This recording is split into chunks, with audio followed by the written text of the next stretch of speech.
More or Nothing. Hello and welcome to this episode of More or Nothing, and sponsored by Absolute Rugby. Head over to absoluterugby.co.uk for a massive range of Fijian rugby gear, including a new Olympic shirt like this. Look at this bad boy. You've got this one as well, looking pretty flash. Looks a bit loose on you, if I'm honest. Yeah, what do you reckon, Nick? Mick, what do you reckon? Yeah, it looks good. That's a flash-looking shirt. Nice bit of clobber, that. I've got one behind you that you can chuck on. Well, let's introduce Winston. Oh, also you get a 10% off if you put MON10 as your discount code. There'll be a link in the video below. I've done all the sales pitch, but head over there and that'll be great. We are delighted, far more importantly, to be joined by the main man at the Flying Fijians in Mick Byrne. Mick, thank you so much for taking some time to say hello. Say it, Mick The Kick. I wrote that down. You're such a big Hold on, Mick The Kick. No, don't call him a dick. Mick The Kick. That was a classic. I joined Scotland in 2002, and I had my flight was delayed coming through Frankfurt because of the snow. And so when I arrived, by the time I arrived into Scotland, the team meeting had already started. So I sort of walked in pretty late. And John Rutherford was up with the team, and he was talking to them about attack. And as I walked in the back of the room with the manager, I just tried to sneak in, and he just stopped straight away. And he said, "Everybody, turn around. I'd like to welcome Mick The Kick." And that was the first time I'd ever been called it. And it stuck ever since. And I got to know John really well, and that was part of and parcel of his makeup. And a good sense of humour he had. So, and that is obviously reference to you an AFL player, right? Yeah, I grew up playing rugby in rugby league, and I switched over to AFL at 16 years of age. So rugby and rugby league was always my game as a kid. But then I switched over to AFL because I had probably the build for that sport. And then started as a kicking coach basically in league and union in the 90s. Mick The Kick. Mick The Kick. I love. Also, what a great way! Someone just handed you a nickname, and then that was it. Yeah, I had never met him. Amazing. He's at the front of the room. He just threw it out there. So and it stuck, mate. It stuck. And here we are talking about it in 2024. Yeah, John Rutherford. You've had an amazing career. It's so varied. There's so many points to start with. But let's start right here, right now, where you're at with an incredibly talented group of players. You had, 20 minutes off a flight, and then you had to go up against a superstar cast of barbarian rugby players, and the boys put on it. To be fair, the boys put on a fabulous show, eh? Oh, I was massively proud of them. They got in on the Thursday night. Obviously, you look at where we are. That made it as probably as positive as we could get it, because at the Lensbury here, the field's there, the gym's there, the pool's there. There's no bus trips. There's no more travel. So we got in. We did our bit on Friday morning and came out in the afternoon and had a captain's run. And I wasn't sure what time of the night they were going to wake up, but we got down there and got to Twickenham, and there they were. And I was so proud of the way they performed. And like Sam Whitelock was playing his last game. He had more caps than our whole team. So, at the end of the day, those young guys from Fiji who probably 3 years ago weren't even playing at the Drua, and probably never even dreaming of playing for the Drua, found themselves in a big game against the Barbars at Twickenham. It was awesome. Well, that was it. It was mostly Fijian players, wasn't it, that played in that game. And we were chatting to some of the boys, and they said just the experience for them coming over it, that's all probably what gave them the energy as well. First time over here, playing in a big stadium like that. Yeah. How can you not be excited about it? That's right. But that's the Fijian way. It is the Fijian way, and we just, made sure before we went out that we're in good spirits in the change room. Didn't put any pressure on performance. Just go out and enjoy themselves on the occasion. They've come all this way. It hasn't been ideal, but we don't look back. We look forward now, and when you get out on the field, just show the world how you can play and express yourself. I mean, you're making do, and you say it hasn't been ideal. Talk us through kind of behind the scenes. It's been, we were stunned. We're kind of, I think a lot of people are a bit pissed off that you don't have your amazing array of talent should be at your disposal, but you couldn't get all of the players with you for various reasons. But talk us through how you felt about the player release thing. Well, it's all new to me. I've coached in Australia and New Zealand. That's probably been 16, 17 years of my international career. Now, hasn't been an issue there. Like the Gitto law in Australia, but there's only 2 or 3 players a year that's involved in that, and someone else manages it. But New Zealand and Australia, you never had to worry about your Reg 9 releases. So it was new to me and something I had to get used to. So we put our letters out, sent all our letters out, and followed them all up. And had players came back to me and said, "Look, I really want to play. Do you mind? Is it okay if I seek permission from the club directly?" And I said, "Look, yeah." I spoke to a couple of guys, and I said, "Look, I don't want you to put yourself in a position with your club where you get into any discussion. If they just flatly deny it, say, okay, and come back to me." So a couple of players asked the club, and they said no. But then when we were getting the official, declining back, I thought, oh well, that's fair enough. But then when the Barbars team came out, and there was they had a few in there, and I'm like, well, how did they do that? It's on me, I suppose, to find the right way and build the relationships. But I've since discussed it, and the clubs have a soft spot for the Barbars, and they said, it was a special event, and I said, well, we were part of that event. We could have we could have helped with that special event. But as it was, our young players came over, and they were awesome. They really stepped up. You talked about being new to you, and we'll get into obviously some of your coaching history. But for me, I can't imagine what it's like going from some of the teams that you've coached in terms of the All Blacks and being part of those setups and won World Cups and championships, multiple championships, rugby championships, and then going to the Drua. Yeah. When you turned up there, talk about, getting thrown in at the deep end, it must have been a bit of a culture shock, one, but two, you've got suddenly a completely different mindset of not just players, but culture, everything. Yeah, it was. It's definitely a culture shock. But the big one for me was we're coming out of COVID, and some of our players hadn't done anything for 12 months. Just been on the island, no rugby. Rugby wasn't being played on the island either. So. And I know what the Fijians get like when they don't do anything for 12 months. Remember what we said about them liking bread? That can go downhill quick. So they came into we weren't in Fiji. We were in Lennox Head, Lake Ainsworth. Beautiful setting for us. But then we started our first run, and I looked around and I was like, these aren't quite the Fijian players that I thought we were going to have day one, to just clear the air on that one. What they've done in 2 years is nothing short of amazing to get themselves in shape and play. So, but that first day was like, we've got a bit of work to do, and that was probably the staff. We hadn't worked together.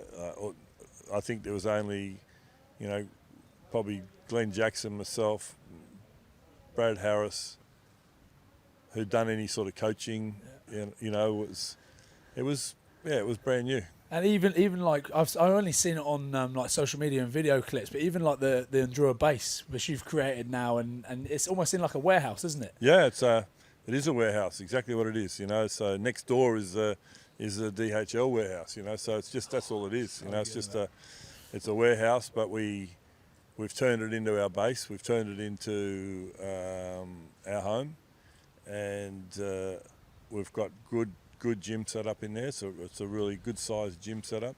We've got our sort of wrestling mats in there, player lounge, and closed medical room, private doctor's room, change rooms. Yeah, it's we're pretty proud of what we've been able to build there in a short period of time. Did you have to change as a coach? Like, do you feel like you've had to change yourself as a coach? Because no question. Yeah. 100%. Yeah, 100%. In what way? Well, I think the first one was my expectations of what I thought should happen and what did happen. Yeah. And for me, I felt at the time that I needed to drive sort of a standard into the environment, and a few people were a little bit put back by that, bit too abrupt, those types of things. But I just needed to.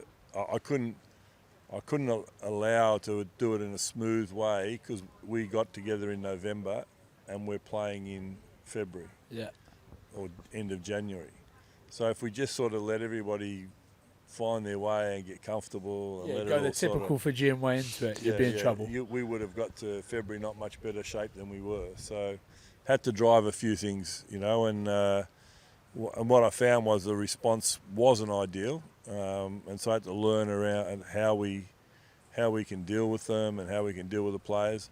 There was lots of little things, discipline issues, the fitness, but every time we turn around, they just put in, and you couldn't question their commitment to training.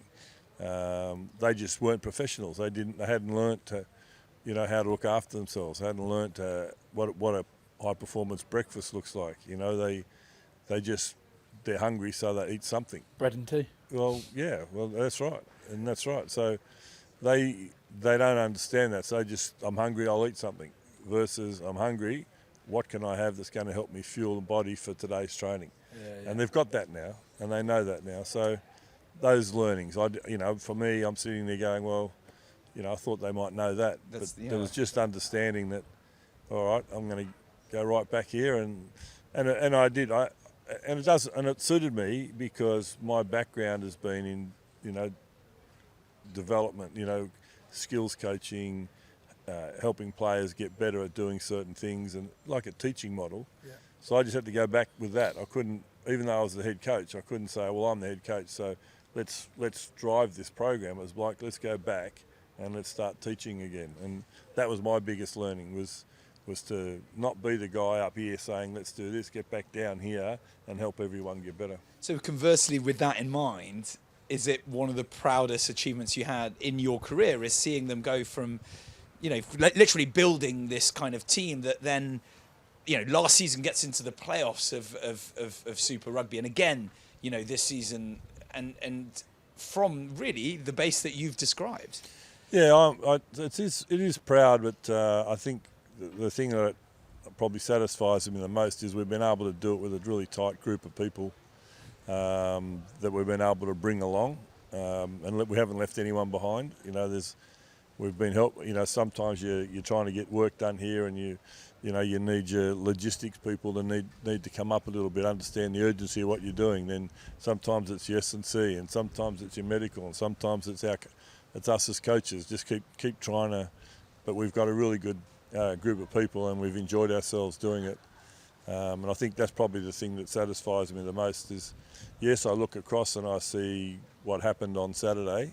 That probably for me was the proudest I felt, is that these young players, came across, and on the big stage they were leading the bars with very little time left. Yeah. Just like with the Drua, because we'll move on to Fiji in a minute, I just couldn't imagine what you've done in such a short amount of time. But is there so much worry in Fiji at the moment with the Drua team that you're producing these superstars, but how quickly other people swoop in and just steal them? Like, you've got to think, like Ravu Tuamanda, outstanding. I know he's with the Olympics at the moment, but there's got to be people all over the place going Oh, through. they're The young coming winger after. that, what about the winger after. that played in the quarterfinal? They scored that ridiculous try. I think it was only his second Super Rugby game that came on and was incredible. But you worried about losing these players to some of these bigger clubs with more money? Wanga and Alanga, yeah.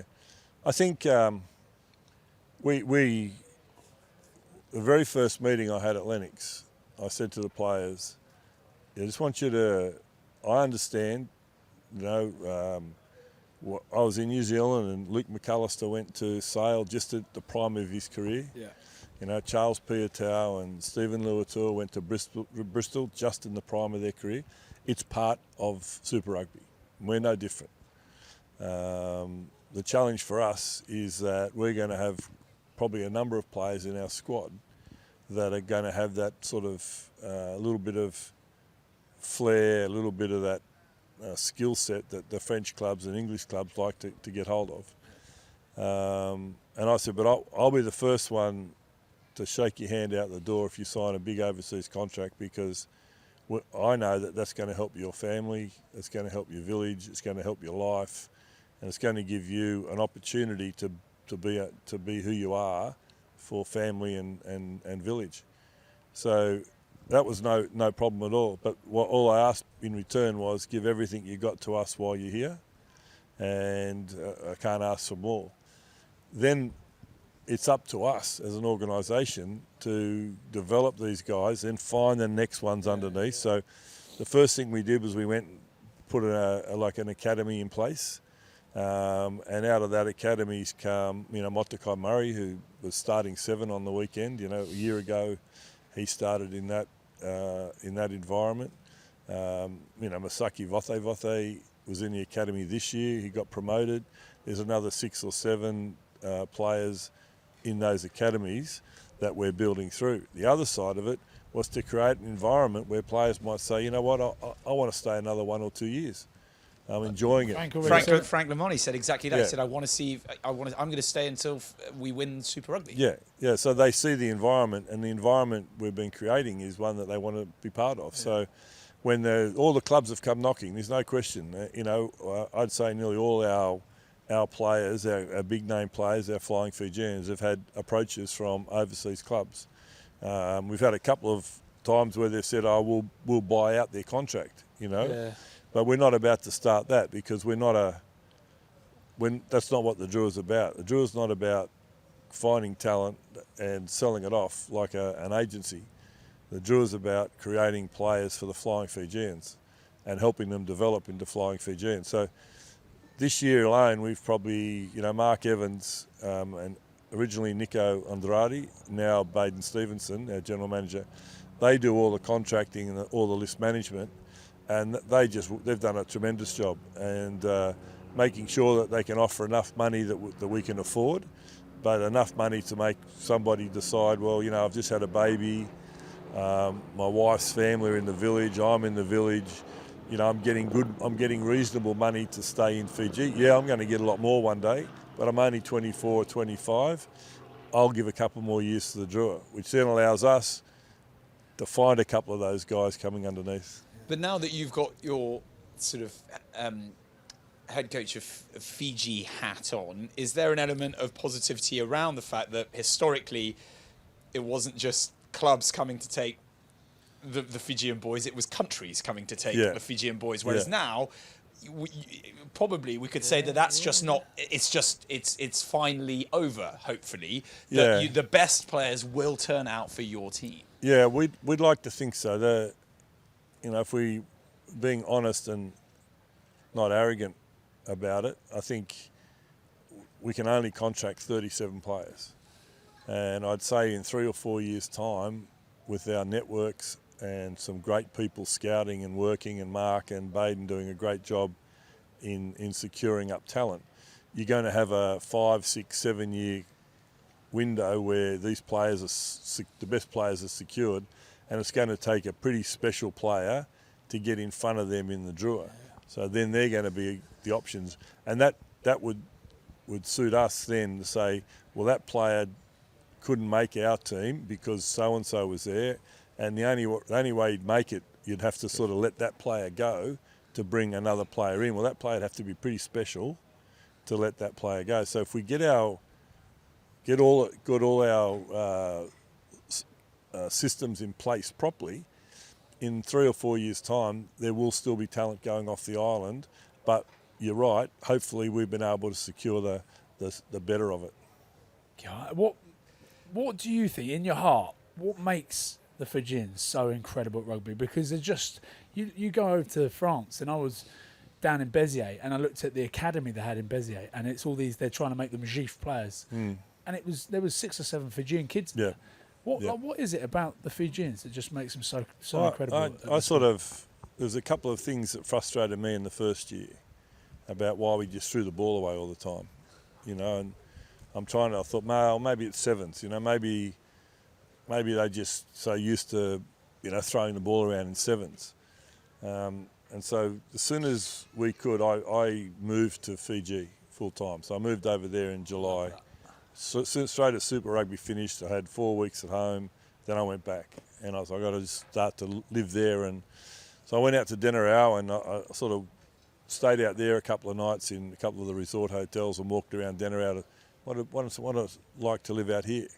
And, I could have been living back in Manly in Sydney. Everybody I met was from Australia. Spot. Yeah, it's pretty good.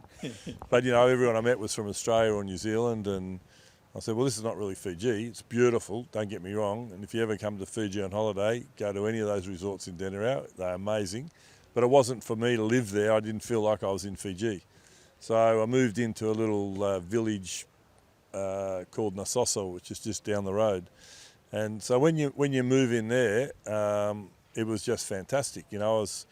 Suddenly I'm in amongst the Fijians, and they didn't know who I was at the time. I'd just moved. They do now. Yeah, but then I thought, right, I just find out a little bit about. So I drive along, go to a park, and just stop and watch them play touch. Or I drive down to Wailolo Beach. Every night they'd be on the beach playing, and they play no touch rugby. Yeah. Right, it's not one touch. They play no touch. So you get touched with the ball, it's a turnover. And they got like 15 versus 15, or sometimes on one of the big parks I went, there was about 20 versus 20, and it's no touch rugby, and this ball just goes everywhere. And they've been doing that since they were kids. So cognitive behaviour, instinct, is don't get tackled with the ball. And so they were like coming in, and just as they're about to get tackled, they're throwing an offload, and I had to understand where they're coming from. I can't be critical of instinct. I love that. So what I have to do is have to change it, and we have to help them understand. So that was a big learning, was you're allowed to take contact, boys. If you get tackled, you haven't been defeated. In fact, if you take contact on your terms, you can actually you can claim that as a victory. And so how do you take contact on your terms? Footwork, ball carry, low body height, clean, fast ball, bang, you've had a win. That's a win. And we just started working with that, and and the boys, in first year we didn't play. I'm pretty sure you could check the stats. In our first year, we didn't go more than 4 phases in attack. Is that right? Yeah, so that's we were never going to win footy games doing that. So now we can go, we can get up to, sometimes you'll see us up to 18. 19 phases, just because we're in the attacking part of the field. We're going, we can get around the corner and go again, we can get around the corner and go again. And so that's, we saw it on the weekend in the Barbars. When we play that sort of game, things open up for us. Yeah. And then they can strive from there. Is there an element, because obviously it was such a successful World Cup, and you, as the head coach of in Drua at the time, and then now as the main man, are you sort of carrying on all of that positive work and really what was established, whilst also putting your own stamp on it? Yeah, I think it's a good question. I think you don't want to stray too far away from what's been working for a group, and I'm certainly not someone to come in and say, well, I've got to stamp my authority or my way into this group. Some coaches, sort of try and do that. I just want to get to know the players and decide which is the best thing for the players. What's going to suit this group of players? So we've been doing some skill sets training, just to have a look at what sort of skill sets they have, build our game around what they're capable of doing, challenge them to be a little bit better than they are, which great players enjoy that challenge. That motivates them. If they can't do something, or they're struggling to do something, they want to be able to do it. They're great players. They want to get better. So keep challenging them that way, and keep asking them questions that they may not know the answers to. And that way you get you get motivation and you work through it. And we'll sit down with the coaches and we'll have a look at a plan against Georgia, and we'll go out and play the best sort of brand of footy we can against Georgia. So I think there is an element, if you like, of what would my style be is probably more a facilitator, facilitator style, because I think the Fijian guys enjoy the opportunity not be downtrodden, not to be pushed into a hole, not to be, curtailed from their spirit. But you're also fraught with danger. It's exciting. It's exciting to watch. Yeah, it is, but it's fraught with danger. Where is that? Where is that line that goes too far? And it's just... So that's what I think I spend my time on, trying to stay inside a nice wide boundary, but stay inside it. I know we've got to keep going on to other stuff, but whilst we're still in Fiji, because I'm so jealous. I am so jealous of you living in Fiji. But you've bought into the culture, clearly. Yeah. What has been your favourite thing about living in Fiji? And also, the boys are telling me you enjoy a bit of grog, a little bit of Cava. Yeah. Which I love, that's part of the culture. Yeah, it is part of the culture. I think, it's the ceremonies, the ceremonial aspect of it. Yeah. If I'm not there, then, the sort of the leader of the, the team's not, that's part of the ceremony to, so I respect that part of it. I'll probably overdo it every now and then, which I'll Does it affect you? Because it doesn't, it just gives me No, it doesn't. No, I think that's what bothers the boys, it doesn't. You just gallons of it. Yeah, but it doesn't sort of do anything to me really. So, the thing is though, it is part of the culture, and the ceremonial aspect of it is very, very important. And there's been a couple of times when we sat down as a team, a couple of the young guys, just sort of just didn't do it properly, and a couple of the older boys were like, no, this is how you take the bowl, and this is how you present it, and you stand in it. And so all the young guys have learnt how to actually do it properly, and I find that really exciting to have a look at the culture of that. And I think, moving forward, I'm going to just probably I'll just take that first one from now on and go from there. I've seen it because I was in Albert Tuisui's garage about three or 4 months ago, and there was a couple of the young boys at the back, and you could see the eyes going. Yeah, the eyes are going, and they asked in Fijian, "Listen, can we go?" Yeah. And this Cava bowl was a big bowl, and it was emptying, and Big Albert went in Fijian, "No, one more bowl, and then you can leave." And you just in their faces, like, "Oh, no." Well, that was when we were at Lennox. We had our first Cava session, and the ceremony was great, and all the boys are sitting down there, and a few people sitting up the front, and and then they sort of said, right, they sort of let you know the ceremony's over, and you've had enough time together and chatting, and we can finish up, sort of thing. And but a couple of the young guys were going to get up to try and go out, and no, you not you, not yet. So, look, I think it's a big part of their culture, and you got to respect it. I've got myself a little village, Sikituru, which is next to Rox's village. They've sort of adopted my family, and what my brother and his wife brought their kids out for. Well, their kids are old people, so their son and his partner and daughter and her husband and grandkids brought them to Fiji for a holiday, and I took them out to the village for the night, and we sat there, and we had a bit of grog, and they laid on a lava. So, and the kids were just loving the kids out, and his two young kids are 3 and 5, just running around the village and their mum was like, "No worries. Wow, how comfortable is this?" Because that's just who they are, So the village, the village life. If just going back onto you in your role, obviously have to know every Fijian that's in the four corners of the world, and they play in every nation that has a rugby club. There'll be a Fijian somewhere near it.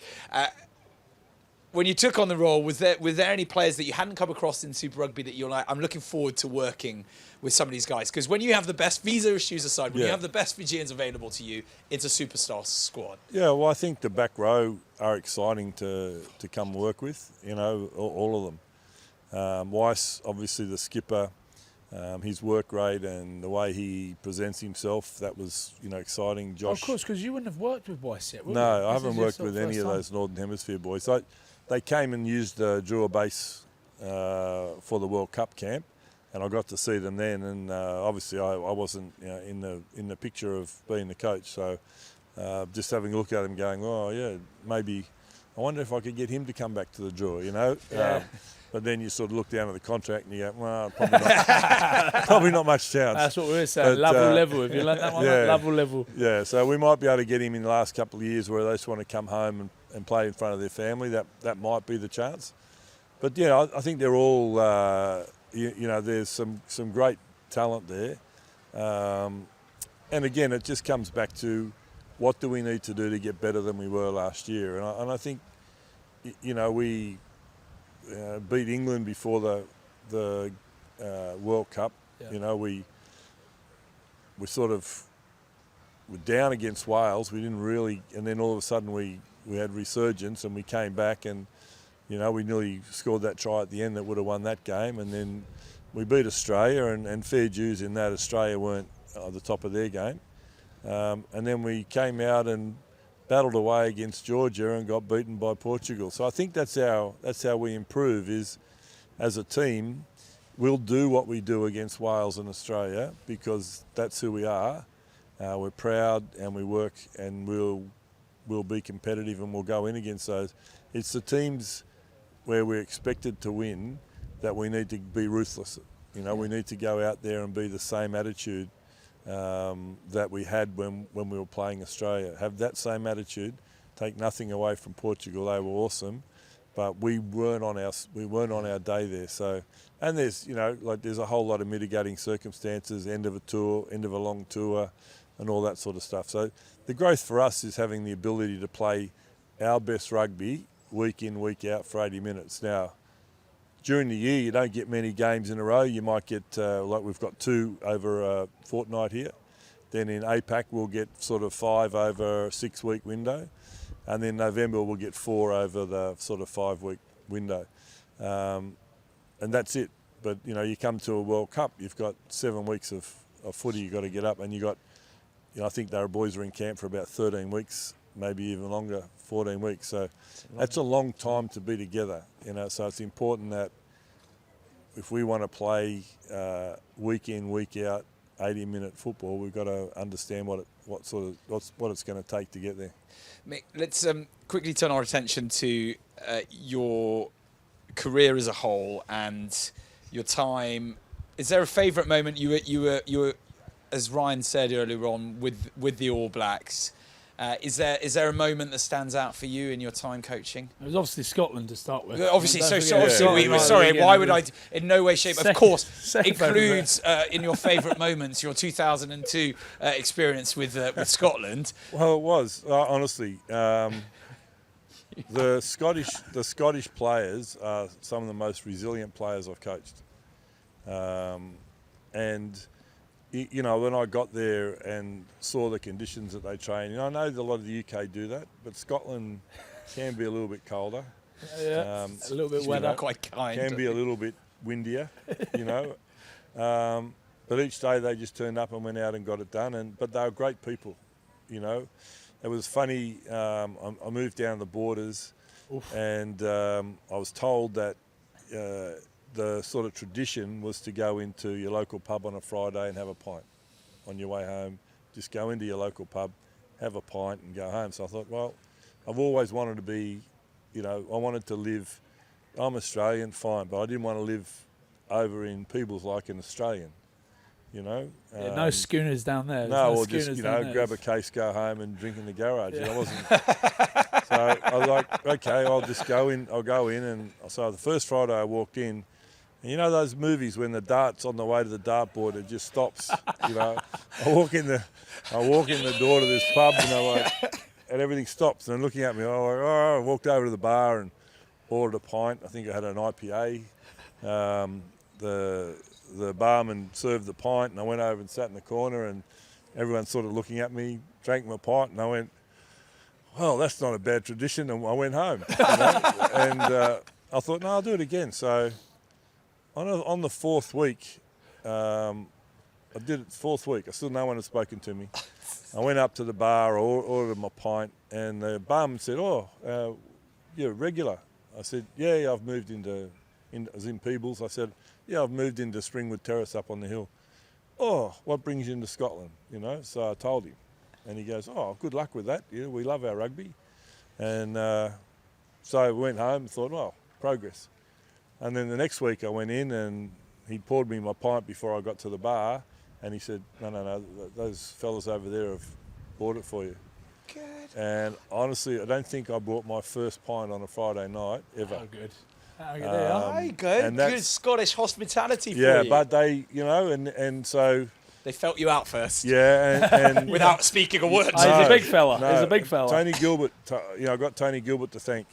Tony Gilbert was coaching the Borders, ex-All Black coach, and he took me up to the William Wallace Monument, and he said, "Just look down over the valley here, and if you've been up to the William Wallace Monument." Stirling, yeah. No, the one at Melrose. Oh, the one down there, Yeah, right? Okay. it sits up there and it looks right across the River Tweed, and it goes all the way through the Borders. You look around, and he said, these people here, they had, when it was all on, the English were coming through, and they were going through their villages, and they were, killing and all that sort of work, and then they'd push up, and then there'd be William Wallace's crew and all that up there. They'd fight them and they'd push them back and they'd be fighting. So they had English against them, and then they didn't know whether the Scots, when they came through, what land was what. He said they don't really trust foreigners just yet. They're wary of people coming into their... Because they're right on the border. Just on the borders, he said, just be aware that let them get to know you. Don't sort of cast someone away because they don't talk to you. And I was like, yeah. And so that was a really good thing, especially dealing with people. You walk in and you say something and you're like, well, they're not listening to me. All right, well, don't be so arrogant and selfish. Understand that they're probably just sussing you out. So that was a really good thing. And I met Semo Satiti was playing at the Borders. Oh, bloody hell. And his son was born. Because it was the Border Reivers, wasn't it? Yeah, and he took him up to the statue and named him Wallace. And he's just been named in the All Black team. Oh my God! How good is that? Yeah, that is so great. So that was Scotland. So they were great experiences. Who was the best player that you were involved with in your time in Scotland at that point? Look, I really liked working with Jason White. He was he'd probably hate me. He was a little bit lazy at times when I first started working with him, but I could see real potential in him. He was a hard man, and he got himself really fit, and he went down to Sale and he played some great rugby. But there were some real good players there. Chris Patterson, I really enjoyed working with him. He was dedicated to his craft. He's a good man. There were some real good players there, and I don't want to single out. I just think back to Jason White and how far he came in a short period of time to end up captain. It was great. The highs of Peebles then to the World Cup. Yeah. Because surely between that, it's got to be, that's your favourite memory ever of rugby. Yeah, favourite memory. It's got to be going towards those 2 World Cups. Was it 2 World Cups? Yeah. I think the first one was obviously getting beaten in 2007. Caused a lot of angst, and Graham and Steve and Smithy, and Chrono and I were part of that coaching group, but those are the 3 main men, and you probably felt that they weren't going to survive the review, but we did. So after 2007, it was probably, I say it's a brave decision. It would have been easy for New Zealand Rugby to say, oh, these guys failed at the World Cup, let's get others in. But we did fail. We got beaten in a quarter final that we were expected to be in the final, but they kept us. And there was a lot of good reasons why they kept us. There was a lot of good work going on in New Zealand Rugby. So it was a brave decision. The other side of that is what didn't work for you in that previous 4 years. So moving forward, you don't have to go down roads that you've already been down. So that helps sort of with that and the growth there. So when we went to 211 though on home turf, it was, you won the World Cup in 211 and everyone was massively excited, but internally it was just relief. It was like you weren't just, you were excited, you're jumping up and down, but then when you sort of got back to the sideline, you're like, oh, You could exhale. Wow. Yeah. Well, you could almost sense it, even that final, and obviously it's the bogey team in France, the team that somehow knows how to see you guys off when you are expected to beat them, and that wasn't, you know, and they were fronted by Du Sautoir, who seemed to be superhuman at that tournament. Yeah. What was that final like? What were the last few moments? Well, were you? It was hectic, you know. It was real hectic, you know, and after we beat them in the pool game, and the forwards coach came up to Chrono and said, oh, congratulations, but we'll see you in the final and we'll be good. And Chrono said, oh, okay. He said, we know we can only beat you once in a World Cup. It's so funny. And then walked out the door. Chrono goes, wow. So I think that happened with Ireland and South Africa. But they did it the wrong. They did it so harsh. Yeah. Did it the wrong way round. Yeah, but that's like Chrono's like, well, they're coming after us, you know. So that was good, and they came after us, and it was a great, you know, 8-7, tough battle, but it was more relief than anything. And then 2:15, that was joy, that was real excitement. Even in the play, you felt that it was the shackles had come off from that. You know, that final was quite sort of attritional in itself, and then suddenly you've come to this thing, and you guys played so much flowing, and that final, you saw the Aussies ultimately quite comfortably. Yeah, and I think yellow card cost us. You know, when Ben Smith got the yellow card. But I think sort of one moment, you know, you sort of talk about sort of moments, what were excited you the most. I think when Ma stepped off his right foot and just went down the line, and after a Sonny Bill offload, stepped off his right foot and then took off. I stood up in the coach's box, and, you know, I very rarely do that. I don't normally get real emotional in the coach's box, you know, and I remember standing up and Steve Hansen looking at me, sort of, I wasn't having an early celebration, but I was caught up in the emotion of Ma. You know, I was really close with Ma. He only lived just up the road from me, and, you know, we had a really good relationship as well, personal. And when he stepped and went through, I just jumped up, and, you know, Steve Hansen sort of looked over as much to say, mate, calm down, you know. It's just, you know, don't start celebrating yet, which I wasn't really celebrating victory. I was just celebrating the moment, you know. It was just awesome. Should have been Scotland there, shouldn't it? 2015. Should have been Scotland there, but you're bringing it back that way. Quick word also on you had some success as well taking Japan, and it was their first Pacific nation win. I believe got to their first World Cup qualification and first World Cup as well. So a lot of, you know, the stuff you put some foundations there that you probably still see today, I think. Yeah, well, I think you know, gave Michael Leitch his first game, you know, and you know, Leitchy could qualify for the All Blacks at the time, and when we were looking at selecting him, I spoke to Sir John Kerwin and said, you know, this young kid, he's got it.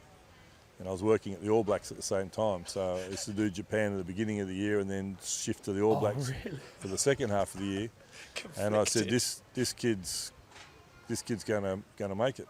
I said, before we select him, I've heard of stories like Issa Nasiwa came off a bench for the All Blacks and got 5-10 minutes and then couldn't play for his home country, you know. Yeah.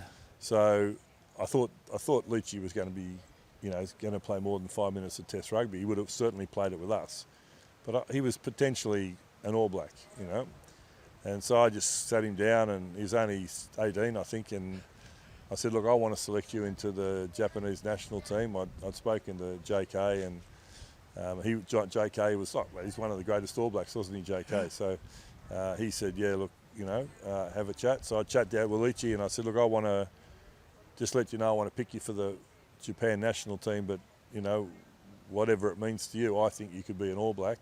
And you know, if you said to me, look, I just want to pursue my heritage and have a go at being an All Black, then I said, I'll give you a year to try that, you know, and we'll help you if we can get you down to, you know, down to New Zealand and play down there. And he said, no, I want to represent Japan. Said it from the off at that age. Yeah. How mature at Yeah, 18 as exactly. well. You And know, look, that's why he became the captain. You know, he Yeah, just yeah. said, "No, I want to play for Japan." I said, "All right, I'm picking it." And you know, Leitch and I have had a great relationship ever since. And he's found his way to the Chiefs, played some great football there, and he's still going. You know, so he's a national hero as well. I mean, Yeah. that choice, that conversation you had with him, Yeah. you can see him almost sliding doors two paths. yeah. Yeah, he picks up some caps, potentially a lot of caps for the All Blacks, but he is, you know, revered in Japan, right? And it was just, he straight up, he wasn't like, "Oh, give me," you know, think about it. He said, "No, I want to represent Japan." And so it was with conviction. Oh, good on him. Yeah. Good on him. With all your stuff, you've done a bit of consultancy work. You've done stuff with the women's Canadian Sevens team. You've worked with some absolute legends in the All Blacks.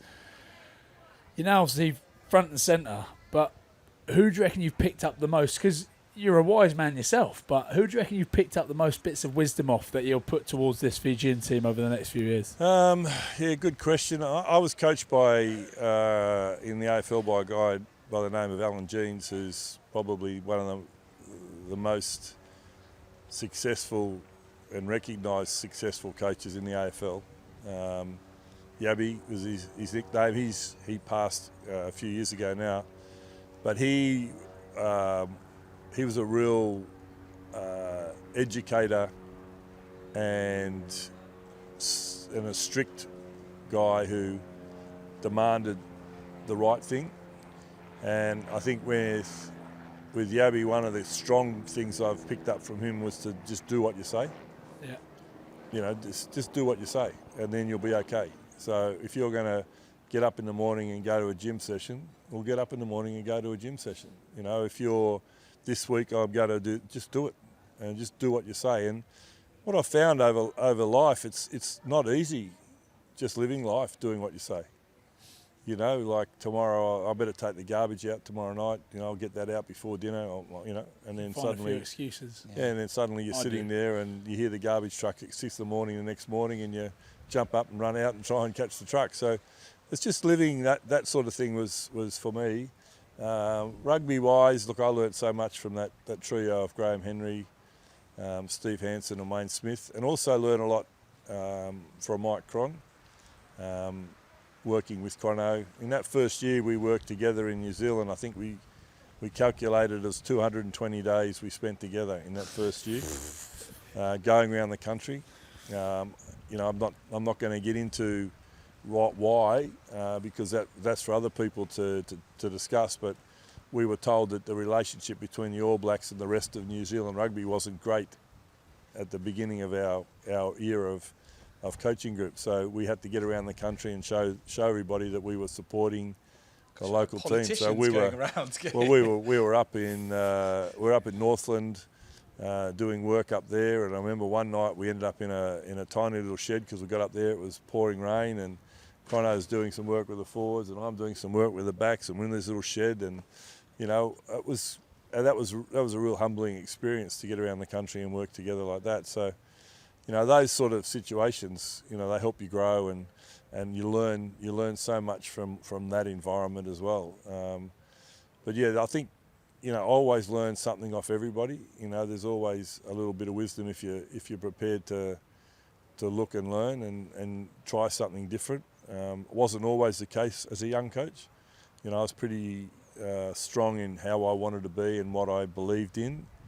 And you know, it was Steve Hansen probably helped me deal with other coaches the best, you know, by just letting them talk, you know, and ask questions, and let them talk and ask questions, and eventually, you know, they'll be either understanding what you want or you'll be understanding what they want, and there might be somewhere in between that works. There you go. This isn't as deep a question at all. Are AFL players as loose as leagueies? No. No. No. Because I don't really know too much about AFL, but I know that leagueies are pretty loose. No, that's not the case at all. Right, okay. I was trying to get a gauge on you when you were on the beers, but yeah, no. The good thing about us when we went out was if someone wanted to take a photo of you, they had to pull the old Kodak out. Exactly. And you look over and you Oh, say, the shit, days that have guy's got a changed. camera. You know, you start winding it on so you start behaving You can yourself. do a run. Nowadays, they've got the sort of film you camera got down. sunglasses. Yeah, You got it's on me, yeah. sunglasses as well. They got their phone down here filming you. So, look, you know, we always had fun, but you know, I think that when you're a young guy out and about, I try and teach our young guys that you know, look after yourself, look after your mates, because while you think you're invisible after you start drinking, you're actually not. Well, so. you Yeah, we sort need of to- were back in the old Yeah, days. now it's- the good old days. Oh. Mick, just as a final one, thank you so much for your time so far, but how far can this Fijian team go from your perspective? That's the exciting part. You know, we saw on Saturday a group of young Fijian players. 3 years ago, two of them were playing soccer. You know, and 3 years ago we lost 147 kilos in 3 months of work off the team. So the team itself shred 147 kilos in 3 months. So that was where we started, and what you saw on Saturday was a team that's about 60% as good as they could be. And so and I think, you know, you said before, Frank's sort of wants to be here when they do it. They will do it. They're growing every year. You know, we saw when Fiji beat England, and then in the quarterfinal they were down, but they came back. What we've got to do is we've got to find a way to be in the game, and it's probably a little bit of fitness and a little bit of concentration. We've got to be in the game for 80 minutes solid, and then look, honestly, these group of guys, when they get together, they can go all the way. You know, they just have to believe in themselves, which they're growing in confidence in. But we as coaches, we have to give them the game that excites them. We have to give them the game that they enjoy, but we also have to give them a game that is challenging for the opposition. And if we can find that right mix of physical power and good control over the ball, but allowing the flair of the Fijian nature to come in, that's probably our challenge as coaches. And I think we can go, you know, we can make it make a real go of improving ourselves over the year. Fabulous. Oh, Mick the Kick. Yeah, Mick the Kick. Vanaka Vaka level. Hey, Thank you, Naka. That was so insightful. It's great to hear. We hope. I mean, look, we've got it. You've said it. We want Fiji to win the next World Cup. Too right. Yeah. Too right. And yeah, just whilst I'm here, listen, if you need any jobs for the boys, I was wondering when you were going to beg for a job from me. I'm trying to head The for kit- like head the kit- of culture. The kit does look good on you. Yeah, well, that's it. I think, you know, head of culture, bit of line outs, you know. Yeah, I could come and do a job. Kit man, yeah, just give us a shout if you need me. Any one of those. Anyone, literally, all of like them. chef. He I'll plugs think of some it. more. Genuinely, he wants to be part of the Fijian setup, Yeah. and he's been talking about it on every show when it Yeah. has nothing to do. So now he's finally got his chance. I'm glad you asked, believe it. and Yeah. it isn't awkward in any way for anybody here. You wait. Hey, So watch this space. It will happen. But thank you very good. much for your time. mate. Thank you. Vanaka. That's great. Enjoyed it. Cheers. More or nothing.